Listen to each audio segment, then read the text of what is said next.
Le 25 juin 2009, l'homme le plus célèbre de la planète meurt à Los Angeles. Il a 50 ans.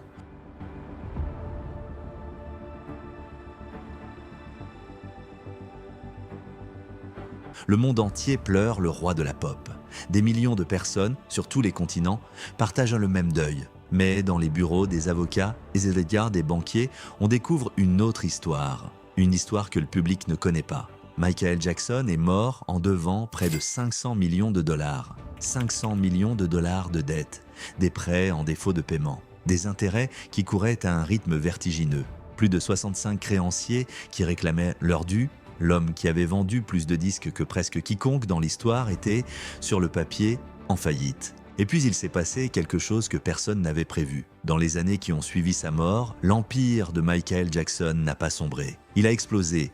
Plus de 2 milliards de dollars générés, une dette de 500 millions effacée et un patrimoine devenu l'un des plus riches du monde du divertissement. Michael Jackson était mort ruiné et il est devenu milliardaire après sa mort. Comment un homme peut-il faire faillite en gagnant des centaines de millions et comment peut-il rapporter des milliards une fois mort? La réponse tient en une décision, une seule, prise un soir de 1985 et elle a tout changé. Pour comprendre, il faut remonter au début des années 1980. À cette époque, Michael Jackson n'est pas seulement une star, il est la star. En 1982, il sort Thriller. L'album deviendra le plus vendu de toute l'histoire de la musique. L'argent afflue par dizaines de millions. Entre 1985 et 1995, il gagne entre 50 et 100 millions de dollars par an. Mais le vrai tournant de sa vie financière n'est pas un disque, c'est une conversation. Au début des années 80, Jackson collabore avec un autre géant de la musique, Paul McCartney, l'ancien Beatle. Ensemble, ils enregistrent des duos à succès. Et un jour, McCartney lui donne un conseil amical entre artistes. Il lui explique que la vraie fortune, dans la musique, n'est pas toujours là où on croit. Ce n'est pas seulement de chanter les chansons, c'est de les posséder. Il lui parle de l'édition musicale, le music publishing. Le principe est simple. Quand vous possédez les droits d'édition d'une chanson, vous touchez de l'argent chaque fois qu'elle est jouée. À la radio, dans un film, dans une publicité, dans un magasin. À chaque utilisation, le propriétaire encaisse. McCartney avait compris ça depuis longtemps. Il possédait déjà un catalogue d'édition. Il conseille à Jackson d'en faire autant. Ce que McCartney ne sait pas encore, c'est que ce conseil amical va se retourner contre lui de la pire des façons. En 1984, un catalogue d'édition exceptionnel est mis en vente. Le catalogue A, TV, près de 4000 chansons. Et parmi elles, le trésor absolu, 250 et une chanson des Beatles. Yesterday, Let It Be, Help, The Long and Winding Road, les plus grandes chansons jamais écrites. Paul McCartney veut récupérer ses propres chansons. C'est légitime, ce sont les siennes. Il les a écrites, mais il hésite sur le prix. Il trouve ça trop cher. Michael Jackson, lui, n'hésite pas. Il demande à son avocat de tout faire pour remporter le catalogue. Les négociations durent 10 mois. Plus de 100 avocats sont mobilisés. Jackson dépense personnellement plus d'1 million de dollars rien qu'en frais juridiques. Et en 1985, l'affaire est conclue. Pour 47 millions et demi de dollars, Michael Jackson devient propriétaire du catalogue des Beatles. Il a battu Paul McCartney sur les propres chansons de McCartney. Les deux hommes ne collaboreront plus jamais. Mais Jackson, lui, venait de réaliser l'un des meilleurs investissements de l'histoire de la musique. Il ne le savait pas encore, mais ces 47 millions allaient le sauver. Même mort. Mais posséder le plus grand catalogue musical du monde ne suffit pas à protéger quelqu'un de lui-même. Parce que si Michael Jackson gagnait des fortunes, il les dépensait encore plus vite. En 1997, il achète un immense domaine en Californie. Il l'appelle Neverland. Prix d'achat est 25 millions de dollars. Puis il y investit au moins 35 millions de plus. Il y construit un parc d'attractions privé, un zoo, une gare avec une véritable locomotive à vapeur d'époque, un cinéma. Un domaine qui coûte des millions de dollars par an, rien qu'à entretenir. Et Neverland n'est qu'une partie du problème. Michael Jackson dépense sans aucune limite.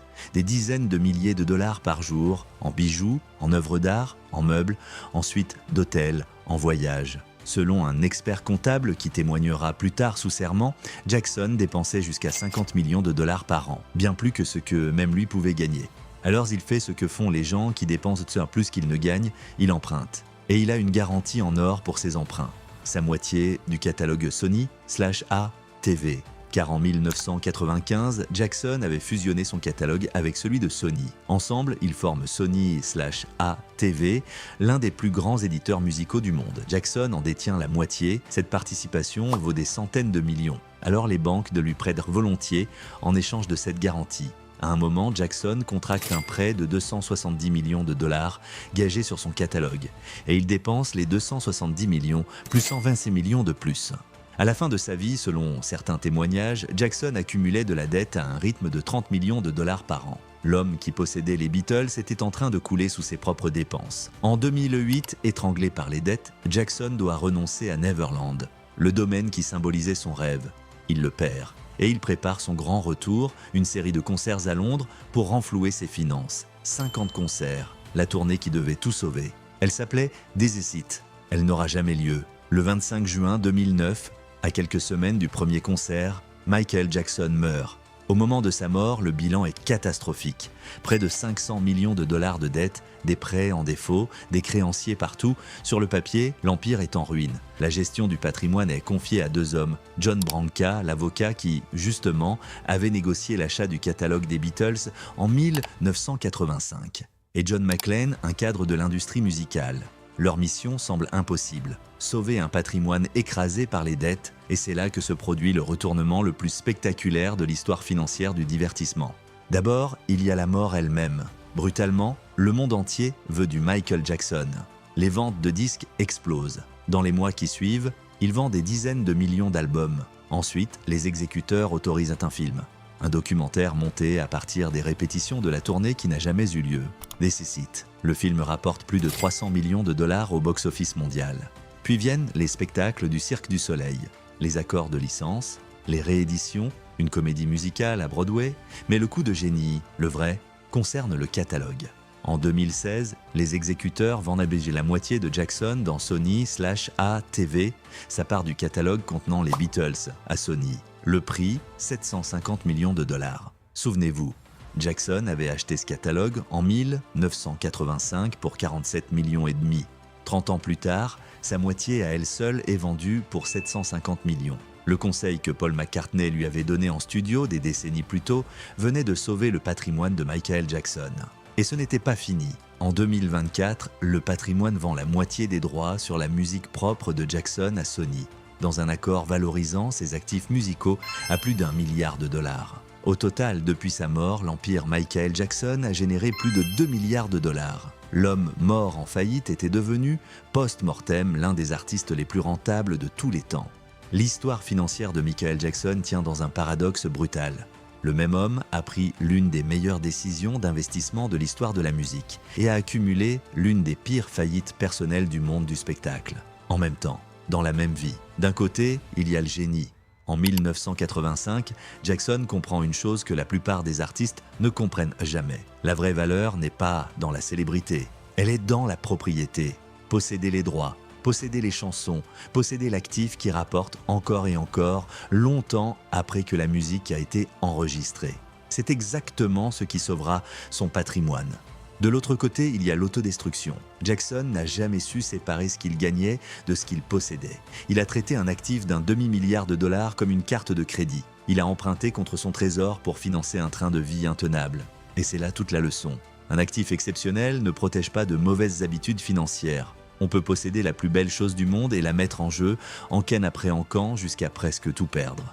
Michael Jackson n'a pas fait faillite parce qu'il manquait d'argent. Il a fait faillite parce qu'il dépensait plus vite que n'importe quel revenu, aussi gigantesque soit-il, ne pouvait suivre.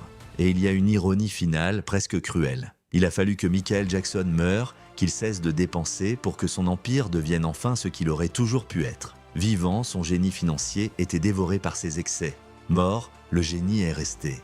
Les excès se sont arrêtés et l'empire a enfin prospéré. Aujourd'hui, plus de 15 ans après sa mort, le patrimoine de Michael Jackson continue de générer des fortunes. Des centaines de millions de dollars certaines années, une comédie musicale qui tourne à Broadway, des spectacles permanents, un film biographique au budget colossal. Et toujours en arrière-plan, la musique qui tourne, encaisse, rapporte. La dette de 500 millions a été effacée depuis longtemps. Les 3 enfants de Jackson ont hérité d'un patrimoine parmi les plus riches du divertissement mondial. Et le catalogue des Beatles ? Cette décision, d'un soir de 1985, elle reste l'un des investissements les plus brillants qu'un artiste ait jamais réalisé. 47 millions devenus, au fil des accords, plus d'1 milliard. L'histoire de Michael Jackson n'est pas seulement celle d'un chanteur, c'est celle d'un homme qui a compris, mieux que presque personne, comment l'argent se crée vraiment dans la musique, et qui, en même temps, n'a jamais réussi à se protéger de lui-même. Il possédait les chansons les plus précieuses du monde, et il est quand même mort en devant un demi-milliard de dollars. Tout a un prix, même le silence.